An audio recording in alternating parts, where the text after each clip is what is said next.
अध्याय 12 काला नेटवर्क। भाग 1 अदृश्य जाल। समय अगली सुबह 8 बजे। स्थान राष्ट्रीय विशेष जांच मुख्यालय। रात भर किसी की आंखों में नींद नहीं थी। मुख्यालय की 7वीं मंजिल पर बने वार रूम में बड़ी डिजिटल स्क्रीन पर सिर्फ 3 शब्द चमक रहे थे। Open quote, black chairman B12 project nexus, close quote. Aryan Singh खिड़की के सामने खड़ा शहर को देख रहा था। नीचे सड़कों पर सब कुछ सामान्य दिखाई दे रहा था। लोग दफ्तर जा रहे थे, बच्चे स्कूल की बसों में बैठ रहे थे, ट्रैफिक अपनी रफ्तार से चल रहा था। लेकिन आर्यन जानता था, शहर की सामान्य जिंदगी के पीछे कोई ऐसा नेटवर्क सक्रिय था जो बिना दिखाई दिए पूरे देश को प्रभावित कर रहा था। तभी काव्या तेजी से कमरे में दाखिल हुई। उसके हाथ में एक टैबलेट था। सर, हमें कुछ बड़ा मिला है। उसने स्क्रीन मेज पर रख दी। उस पर भारत का डिजिटल नक्शा दिखाई दे रहा था। देश के अलग अलग शहरों में दर्जनों काले बिंदु चमक रहे थे। दिल्ली, मुंबई, अहमदाबाद, जयपुर, कोलकाता, चेन्नई, लखनऊ, हर बड़े शहर में एक काला बिंदु। आर्यन ने पूछा, ये क्या है? काव्या ने जवाब दिया, पिछले 10 वर्षों के सभी बड़े अपराध, साइबर हमले, वित्तीय घोटाले और संवेदनशील हत्याओं का डेटा एक साथ मिलाया। हर घटना किसी न किसी तरह इन स्थानों से जुड़ी है। मीरा ने स्क्रीन को ध्यान से देखा। मतलब ये अलग अलग अपराध नहीं थे। आर्यन ने धीरे से कहा, यह एक ही नेटवर्क की अलग अलग चालें थीं। विक्रम ने अगला सवाल पूछा, लेकिन इतने बड़े नेटवर्क को चलाता कौन है? काव्या ने एक और फाइल खोली। स्क्रीन पर कई कंपनियों, ट्रस्टों और सुरक्षा एजेंसियों के नाम जुड़े हुए दिखाई दिए। हर संस्था किसी दूसरी संस्था से जुड़ी थी, फिर तीसरी से, फिर चौथी से। कुछ ही क्षणों में पूरा स्क्रीन एक मकड़ी के जाल जैसा दिखने लगा। बीच में एक काला वृत्त बना था। उसके भीतर केवल एक शब्द लिखा था, open quote, nexus, close quote. Aryan की आंखें सिकुड़ गई। यही है काला नेटवर्क। तभी मुख्य सर्वर से एक बीप की आवाज आई। काव्या ने तुरंत लॉग खोला। सर, कोई अभी हमारे सिस्टम को बाहर से नहीं, अंदर से एक्सेस कर रहा है। पूरा कमरा एकदम शांत हो गया। अंदर से? विक्रम ने तुरंत सुरक्षा टीम को आदेश दिया, मुख्यालय के सभी दरवाजे बंद करो। कोई अंदर नहीं आएगा, कोई बाहर नहीं जाएगा। सिर्फ 30 सेकंड बाद भास्ट मुख्य स्क्रीन अपने आप बदल गई। उस पर एक लाइव वीडियो चलने लगा। वीडियो मुख्यालय के भीतर का था। किसी ने सुरक्षा कैमरों का नियंत्रण अपने हाथ में ले लिया था। स्क्रीन पर एक काले हुड वाला व्यक्ति दिखाई दिया। वह इमारत के किसी बंद हिस्से में खड़ा था। उसने कैमरे की ओर देखकर कहा, ओपन क्वोट, तुम लोग नेटवर्क ढूंढ रहे हो, क्लोज क्वोट। ओपन क्वोट, जबकि नेटवर्क तुम्हारे चारों ओर है, क्लोज क्वोट। उसने अपनी हथेली खोली। उसमें एक काली शतरंज की गोटी थी, काला ऊंट। फिर उसने उसे जमीन पर गिरा दिया। टक, आवाज पूरे वार रूम में गूंज उठी। वीडियो बंद हो गया। उसी क्षण मुख्यालय के बेसमेंट से जोरदार विस्फोट की आवाज आई। धड़ाम, पूरी इमारत हिल गई। बिजली कुछ क्षणों के लिए छपकी। अलार्म बज उठा। एक अधिकारी भागता हुआ अंदर आया। सर, बेसमेंट का पुराना रिकॉर्ड सेक्शन उड़ाया गया है और वहां दीवार पर खून से सिर्फ एक शब्द लिखा है, ओपन क्वोट, स्वागत है, क्लोज क्वोट। आर्यन ने अपनी पिस्तौल उठाई। उसने पूरी टीम की ओर देखा। अब दुश्मन छिप नहीं रहा। वह हमें अपने खेल के अगले स्तर पर बुला रहा है। दूर कहीं मुख्यालय की अंधेरी गलियारे में कोई धीरे धीरे मुस्कुराया।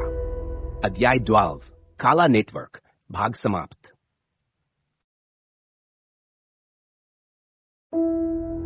अध्याय 12 काला नेटवर्क, भाग 2 बेसमेंट का रहस्य। समय सुबह 8:40 बजे।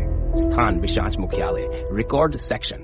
विस्फोट के कुछ ही मिनट बाद आर्यन, विक्रम, काव्या, डोकुम, मीरा और बम निरोधक दस्ते के अधिकारी बेसमेंट में पहुंचे। चारों ओर धुआं फैला हुआ था।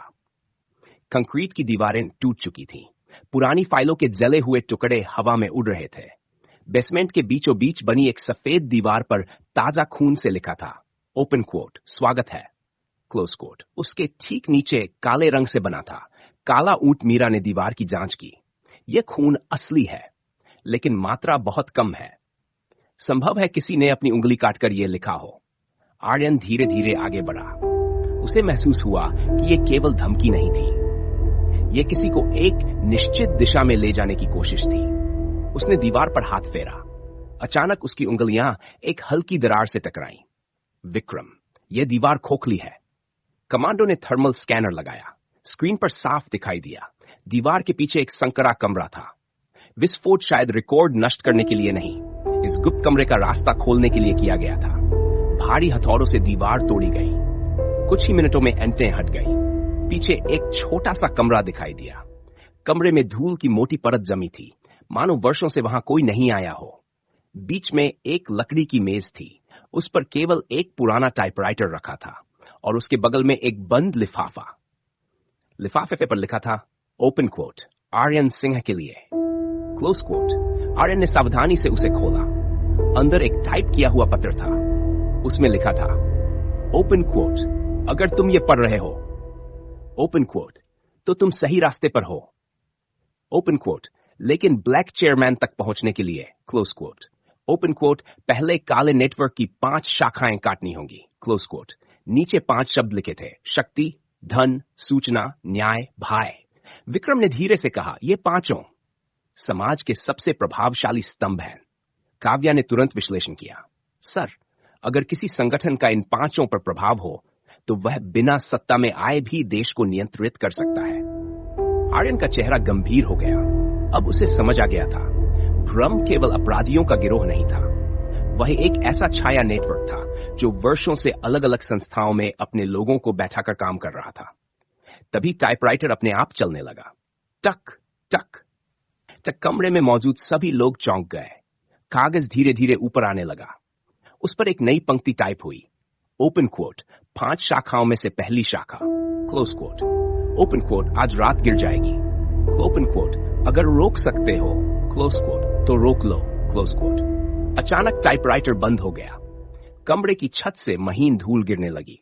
काव्या ने घड़ी देखी। सर, यह संदेश अभी टाइप हुआ है, मतलब कोई हमें यहीं बैठकर देख रहा है। आर्यन ने पूरे कमरे का निरीक्षण किया। एक कोने में बहुत छोटा कैमरा चमक रहा था। वह सीधे उनकी ओर देख रहा था। आर्यन कैमरे के सामने जाकर खड़ा हो गया। उसने बिना डरे कहा, मैं आ रहा हूं। इस बार तुम्हारे बनाए हुए जाल में नहीं, तुम्हारी असली दुनिया में। उसी क्षण कैमरे की लाल बत्ती बुझ गई और मुख्यालय की सभी स्क्रीन पर एक ही शब्द चमक उठा, ओपन क्वोट स्वीकृत, क्लोज क्वोट। कमरे में फिर सन्नाटा छा गया, लेकिन आर्यन समझ चुका था, अब यह जांच नहीं रही, यह एक युद्ध था। अध्याय काला नेटवर्क, भाग डी समाप्त। काला नेटवर्क, भाग 3, पहली शाखा, शक्ति समय, दोपहर 1 बजे स्थान, विशेष जांच मुख्यालय, रणनीति कक्ष वार रूम की विशाल स्क्रीन पर 5 शब्द अब भी चमक रहे थे, शक्ति, धन, सूचना, न्याय, भय। आर्यन मेज के सामने खड़ा था। उसकी उंगलियां धीरे धीरे मेज पर ताल दे रही थी। यह उसकी आदत थी। जब भी वह किसी कठिन पहेली को सुलझाता, वह इसी तरह सोचता था। काव्या ने रात भर जुटाए गए डेटा को स्क्रीन पर प्रदर्शित किया। सर, पिछले 10 वर्षों में जितने भी बड़े फैसले इस नेटवर्क के पक्ष में गए, उनमें एक समान बात है। क्या हर घटना से ठीक पहले किसी न किसी प्रभावशाली अधिकारी का अचानक तबादला हुआ या उसे ब्लैकमेल किया गया? विक्रम ने भौहें सिकोड़ ली। मतलब शक्ति का अर्थ सिर्फ राजनीतिक ताकत नहीं, बल्कि फैसले लेने वाले लोगों पर नियंत्रण है। आर्यन ने सिर हिलाया। यानी पहली शाखा शक्ति। उसी समय स्क्रीन पर एक नया संदेश चमका, open quote, live alert, close quote. Open quote, गृह मंत्रालय के एक वरिष्ठ अधिकारी का काफिला राजधानी से निकल चुका है, क्लोज क्वोट। काव्या ने तुरंत विवरण खोला। सर, अधिकारी का नाम गोपनीय रखा गया है, लेकिन खुफिया सूचना कहती है कि आज शाम उन पर हमला हो सकता है। मीरा ने पूछा, क्या वही पहली शाखा है? आर्यन ने कुछ पल सोचा, फिर बोला, नहीं, वह लक्ष्य नहीं है, वे सिर्फ चारा है। कमरे में सन्नाटा छा गया। विक्रम ने पूछा, तो असली निशाना कौन है? आर्यन ने नक्शे की ओर देखा। काफिले का मार्ग लाल रंग से दिखाई दे रहा था। उसने अचानक नक्शे पर उंगली रखी। यहां, पुराना विजय पुल। काव्या ने हैरानी से कहा, लेकिन काफिला तो वहां सिर्फ 2 मिनट रुकेगा। आर्यन मुस्कुराया। दुश्मन को 2 मिनट नहीं चाहिए, उसे केवल 10 सेकंड चाहिए। समय शाम 5:30 बजे स्थान, विजय पुल। बारिश फिर शुरू हो चुकी थी। काफिले की 5 गाड़ियां पुल पर चढ़ी। सुरक्षाकर्मी चारों ओर सतर्क थे। आर्यन और उसकी टीम पहले से ही वहां मौजूद थी। सब कुछ सामान्य लग रहा था। तभी एक छोटी डिलीवरी वैन पुल के किनारे आकर रुकी। ड्राइवर ने गाड़ी बंद की, दरवाजा खोला और बिना पीछे देखे तेजी से भाग गया। रुको, विक्रम चिल्लाए। लेकिन तब तक देर हो चुकी थी। काव्या ने दूरबीन से वैन की ओर देखा। उसका चेहरा पीला पड़ गया। सर, वैन के अंदर विस्फोटक है। बम निरोधक दल दौड़ पड़ा, लेकिन आर्यन की नजर विस्फोटक पर नहीं थी। वह पुल के नीचे बहती नदी की ओर देख रहा था। अचानक उसने देखा, पानी के भीतर गोताखोरों की हल्की सी परछाइयां थी। उसने तुरंत चिल्लाया, सब पीछे हटो, असली हमला नीचे से होगा। उसी क्षण नदी के भीतर से 3 हथियारबंद लोग बाहर निकले। उनका निशाना काफिला नहीं, बल्कि पुल के नीचे लगा राष्ट्रीय डेटा फाइबर नेटवर्क था। अगर वह नष्ट हो जाता तो पूरे उत्तर भारत की सरकारी संचार प्रणाली ठप हो सकती थी। कमांडो और हमलावरों के बीच भीषण मुठभेड़ शुरू हो गई। गोलियों की आवाज पुल पर गूंज उठी। आर्यन ने एक हमलावर को पकड़ लिया। उसके चेहरे से नकाब हटाया। वह मुश्किल से 25 वर्ष का युवक था। उसकी आंखों में भय नहीं था, सिर्फ अजीब सी शांति थी। आर्यन ने पूछा, तुम्हें किसने भेजा है? युवक मुस्कुराया, धीरे से बोला, ओपन क्वोट, शक्ति तो बस पहली शाखा है। क्लोज क्वोट, ओपन क्वोट, बाकी 4 गिरेंगी। क्लोज क्वोट, ओपन क्वोट, तो पूरा देश घुटनों पर होगा। Close quote. इतना कहकर उसने अपनी जैकेट के कॉलर में छिपा एक छोटा कैप्सूल दांतों से तोड़ दिया। कुछ ही सेकंड में उसका शरीर ढीला पड़ गया। मीरा दौड़ी, लेकिन बहुत देर हो चुकी थी। युवक मर चुका था। उसकी मुट्ठी में एक कागज का छोटा टुकड़ा दबा हुआ था। आर्यन ने उसे खोला। उस पर केवल अगला शब्द लिखा था, ओपन क्वोट, धन, क्लोज क्वोट, और नीचे एक तारीख, कल सुबह 9 बजे। आर्यन ने गहरी सांस ली। पहली शाखा बच गई थी, लेकिन दुश्मन पहले ही दूसरी चाल चल चुका था। अद्या खाला नेटवर्क भाग 3 समाप्त।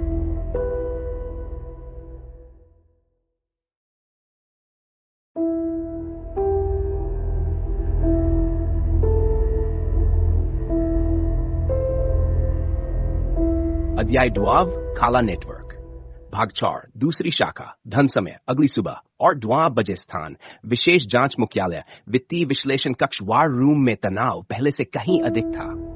दीवार पर लगी डिजिटल घड़ी लगातार समय दिखा रही थी।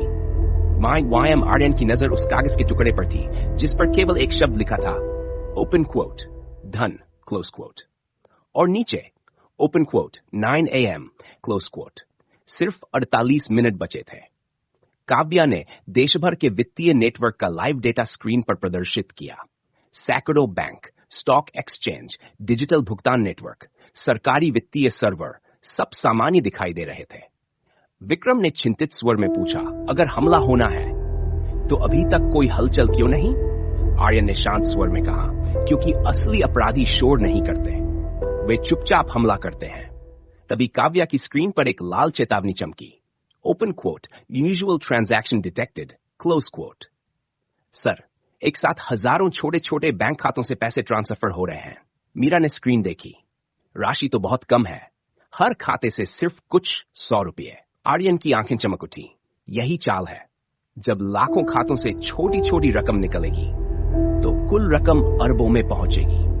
काव्या ने तेजी से ट्रांजैक्शन का रास्ता ट्रेस किया। सभी लेन देन एक ही डिजिटल वॉलेट की ओर जा रहे थे। उस वॉलेट का नाम था open quote, black fund, node 2, close quote. Aryan ने तुरंत आदेश दिया, इस खाते को फ्रीज करो।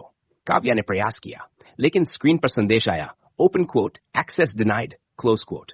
Open quote, account does not exist, close quote. क्या? काव्या ने दोबारा जांच की। कुछ सेकंड पहले तक मौजूद डिजिटल वॉलेट अब रिकॉर्ड से गायब था, जैसे वह कभी बना ही ना हो। मीरा ने धीमे स्वर में कहा, वे पैसे नहीं चुरा रहे, वे अपने निशान भी मिटा रहे हैं। उसी समय मुख्य स्क्रीन पर एक लाइव वीडियो उभरा।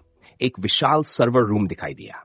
सैकड़ों मशीनें चल रही थी, लेकिन किसी का चेहरा दिखाई नहीं दे रहा था। फिर वही गहरी आवाज सुनाई दी, ओपन क्वोट, धन, क्लोज क्वोट।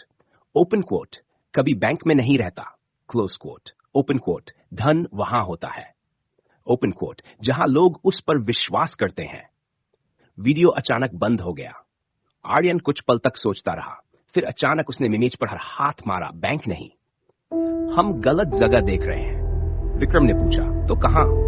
आर्यन ने तेजी से कहा, अगर उनका उद्देश्य पैसे चुराना नहीं, बल्कि लोगों का भरोसा तोड़ना है, तो अगला निशाना वित्तीय व्यवस्था का सबसे बड़ा प्रतीक होगा। काव्या ने तुरंत राष्ट्रीय नक्शा खोला। कुछ ही सेकंड बाद उसकी आंखें फैल गई। सर, आज सुबह ठीक 9 बजे देश के सबसे बड़े वित्तीय डेटा सेंटर में नई सुरक्षा प्रणाली सक्रिय होने वाली है। अगर उसी समय हमला हुआ तो करोड़ों लोगों का आर्थिक डेटा खतरे में पड़ सकता है। आर्यन ने बिना समय गवाए आदेश दिया, पूरी टीम तैयार हो जाओ। यह लड़ाई पैसों की नहीं, भरोसे की है। सभी लोग बाहर निकलने लगे, लेकिन आर्यन ने देखा वार रूम के कोने में रखा पुराना शतरंज बोर्ड अपने आप बदला हुआ था। कल तक काला ऊंट आगे था, आज काला घोड़ा आगे बढ़ चुका था। उसके नीचे एक छोटी धातु की पट्टी रखी थी, उस पर खुदा था, ओपन कोट, जब घोड़ा चलता है, क्लोज कोट। ओपन कोट तो राजा भी दिशा बदल देता है, क्लोज कोट। आर्यन ने पट्टी उठाई, उसके पीछे बहुत छोटे अक्षरों में लिखा था open quote, B12 is watching you, close quote. Aryan ने धीरे से मुट्ठी बंद कर ली। अब उसे यकीन हो गया था, दुश्मन केवल हर चाल नहीं देख रहा, वह हर निर्णय का इंतजार भी कर रहा है। अध्याय ड्वार्फ काला नेटवर्क भाग 4 समाप्त। ड्वार्फ काला नेटवर्क भाग 5 तीसरी चाल समय सुबह 8:66 बजे। स्थान राष्ट्रीय वित्तीय डेटा सेंटर। विशाल इमारत के बाहर राष्ट्रीय सुरक्षा बल के जवान तैनात थे। चारों ओर बख्तरबंद वाहन खड़े थे, आसमान में ड्रोन निगरानी कर रहे थे। आर्यन सिंह अपनी टीम के साथ मुख्य प्रवेश द्वार पर पहुंचा। उसने घड़ी देखी, सिर्फ 4 मिनट बचे थे। डेटा सेंटर के निदेशक अनिल वर्मा घबराए हुए बाहर आए। ऑफिसर आर्यन, हमने पूरे सिस्टम को सुरक्षित कर दिया है। सभी सर्वर ऑफलाइन है, कोई बाहरी कनेक्शन सक्रिय नहीं है। आर्यन ने शांत स्वर में पूछा, और अंदर मौजूद कर्मचारी? सिर्फ अधिकृत लोग हैं। हर किसी की बायोमेट्रिक जांच हो चुकी है। काव्या ने तुरंत सिस्टम का निरीक्षण शुरू किया। सब कुछ सामान्य था, कोई संदिग्ध गतिविधि नहीं, कोई अनधिकृत लॉगिन नहीं। लेकिन आर्यन का अनुभव कह रहा था कि कुछ गलत है। उसने इमारत के मुख्य हॉल में कदम रखा। वहां दीवार पर लगी बड़ी डिजिटल घड़ी ठीक ही कुछ दिखा रही थी। पूरा हॉल शांत था। सभी कर्मचारी अपनी जगह पर खड़े थे। अचानक मोड़ारे थे। अचानक स्टॉप लाइन। पूरे भवन की सभी स्क्रीन एक साथ काली हो गई। कुछ सेकंड बाद उन पर सिर्फ एक संदेश उभरा, ओपन कोट, धन चुराया नहीं जाता, क्लोज कोट। ओपन कोट, उस पर से विश्वास चुराया जाता है, क्लोज कोट। इसी क्षण पूरे देश में लाखों लोगों के मोबाइल फोन पर एक झूठा संदेश पहुंच गया, ओपन कोट, राष्ट्रीय बैंकिंग प्रणाली असफल हो चुकी है, क्लोज कोट। ओपन कोट, अपना पैसा तुरंत निकाल ले, क्लोज कोट। काव्या ने घबराकर कहा, सर, ये असली बैंकिंग सिस्टम पर हमला नहीं है, ये जनता के भरोसे पर हमला है। कुछ ही सेकंड में टीवी चैनलों, सोशल मीडिया और मैसेजिंग प्लेटफॉर्म पर अफवाह फैलने लगी। देश भर में एटीएम के बाहर लंबी कतारें बनने लगी, बैंक हेल्पलाइन ठप होने लगी। विक्रम ने दांत भींच लिए। उन्होंने एक भी रुपया नहीं चुराया, लेकिन पूरे देश में डर फैला दिया। आर्यन ने तुरंत आदेश दिया, साइबर टीम, झूठे संदेश का स्रोत खोजो। कुछ ही पलों में काव्या ने स्क्रीन पर लोकेशन दिखाई। संदेश किसी विदेशी सर्वर से नहीं, बल्कि राजधानी के भीतर स्थित एक परित्यक्त भवन से प्रसारित हुआ था। भवन का नाम देखकर सभी चौंक गए, open quote, nexus communication centre, close quote. Aryan ने धीरे से कहा, यही है काले नेटवर्क का पहला सक्रिय अड्डा। तभी उसी क्षण उसके निजी फोन पर एक वीडियो कॉल आई। नंबर अज्ञात था। आर्यन ने कॉल स्वीकार की। स्क्रीन पर फिर वही अंधेरे में बैठा व्यक्ति दिखाई दिया, ब्लैक चेयरमैन। इस बार उसकी आवाज पहले से अधिक स्पष्ट थी, ओपन कोट, बधाई हो Aryan, close quote. Open quote, तुमने पहली शाखा बचा ली, ओपन कोट, दूसरी शाखा को भी पूरी तरह टूटने नहीं दिया, क्लोज कोट। ओपन कोट, लेकिन यह तो सिर्फ शुरुआत थी, क्लोज कोट। उसने मेज पर रखी एक पुरानी फाइल उठाई। फाइल के कवर पर लिखा था, open quote, Aryan Singh, close quote, close quote. यह फाइल। ब्लैक चेयरमैन हल्का सा हंसा। तुम सोचते हो कि तुम मुझे खोज रहे हो, ओपन कोट। सच यह है कि, क्लोज कोट, ओपन, मैं तुम्हें तुम्हारे जन्म से पहले से जानता हूं, क्लोज कोट। उसने फाइल खोली। पहले पन्ने पर एक तस्वीर थी। आर्यन ने जैसे ही उसे देखा, उसका चेहरा सफेद पड़ गया। तस्वीर में उसके पिता अर्जुन सिंह खड़े थे और उनके ठीक बगल में एक छोटा सा 5 साल का बच्चा। वह बच्चा आर्यन स्वयं था। लेकिन सबसे चौंकाने वाली बात यह थी, उन दोनों के पीछे मुस्कुराता हुआ एक तीसरा व्यक्ति भी खड़ा था। वही व्यक्ति जिसकी पहचान पिछले 20 वर्षों से मिटा दी गई थी। ब्लैक चेयरमैन ने धीरे से कहा, ओपन कोट, तुमने उसे बचपन में देखा था, क्लोज कोट, ओपन कोट, और फिर भूल गए, क्लोज कोट। अब समय आ गया है कि तुम उसे याद करो, क्लोज कोट। वीडियो अचानक बंद हो गया। कमरे में सन्नाटा छा गया। आर्यन की मुट्ठियां कस गई। अब यह लड़ाई केवल देश की सुरक्षा की नहीं रही, यह उसकी अपनी यादों, उसके परिवार और उसके बचपन में दफन उस सच की थी जिसे किसी ने जानबूझकर उसकी स्मृति से मिटा दिया था। अध्याय डव, काला नेटवर्क, समाप्त। अगले अध्याय ट्रिनाड, भूली हुई यादें। आर्यन अपने बचपन की खोई हुई स्मृतियों को जोड़ने की कोशिश करेगा। एक पुरानी तस्वीर, एक भूला हुआ बंगला और अर्जुन सिन्हा की अंतिम रिकॉर्डिंग कहानी का सबसे भावनात्मक और रहस्यमय मोड़ लेकर आएगी।